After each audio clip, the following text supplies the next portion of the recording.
bolo ti mo idiot. Tọ́mọ̀ pé client mi lélẹ́yìn. Kọ́ọ̀lù tèmi lélẹ́. Ìtẹ́ni. Níbo káàdì fún mi. What? Kí ló fa kúrú sí kékeré náà?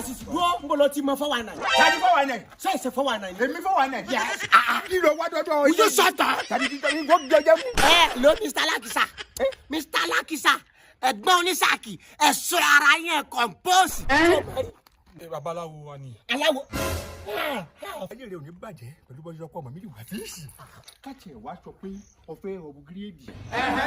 Ọ̀fẹ́ stéèjì ẹni tó ń lò. Fíìsì. Tó yẹ kó o tún lò ara rẹ̀ wálẹ̀. Tẹ́lẹ̀ eléyìí ló yẹ kó lọ sọ́dọ̀ ìṣẹ̀lẹ̀ ní àyàgìrì lẹ́nu tó fi gbé lọ sí àyà place ni.